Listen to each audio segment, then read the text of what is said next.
Le sujet est neuf. Avec Germinal apparaît pour la première fois la classe ouvrière dans ses problèmes à elle. C'est l'accession à la dignité de gens que l'on avait toujours cru indignes d'être des personnages de roman.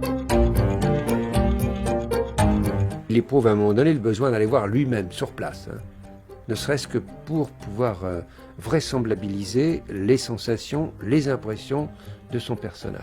Alors il lui suffit de descendre en quelque sorte de ces 475 mètres dans les fonds, et puis d'aller dans les galeries, et puis de regarder comment les gars travaillent, et de les écouter pour se mettre à leur place, pour s'identifier à eux, pour vivre leur vie, et pour la sentir de l'intérieur. C'est du mimétisme. Qu'est-ce que c'est que le journalisme sinon cela? On s'est beaucoup moqué de la manière que Zola avait de travailler. Cette manière a fait école.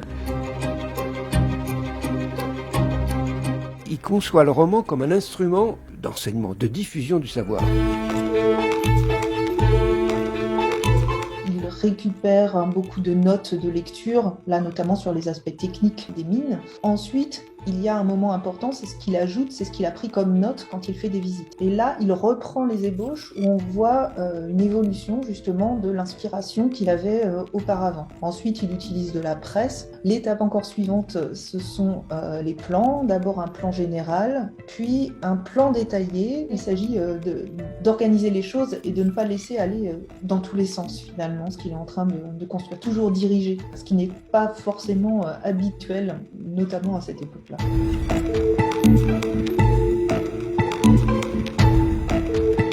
Dans tous les dossiers préparatoires, il se dessine les plans des lieux. Il se fait sa géographie, il se fait sa topographie. Ça tient aussi peut-être à ce regard de peintre. Il dessine, il met en place les choses. Il lance son idée et parfois il semble déjà très certain de ce qu'il va faire dans le roman. Il y a assez peu par rapport à d'autres écrivains de rature. Il répète « je veux »,« je vais étudier cela »,« mon roman fera ceci ».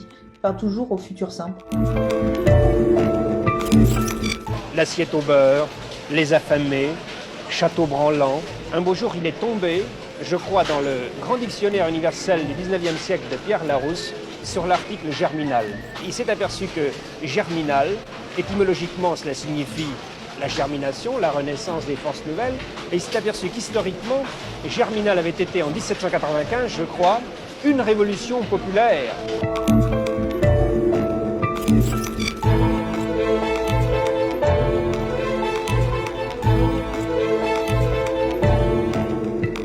Par exemple, quand il dit « voilà la carcasse en grand », et en fait la carcasse, c'est à la fois la carcasse qu'il est en train d'écrire et la carcasse qu'il est en train d'utiliser comme motif à l'intérieur du roman. Son père était architecte, et donc il y a vraiment l'idée de l'architecture de l'écriture qui est présente en fait.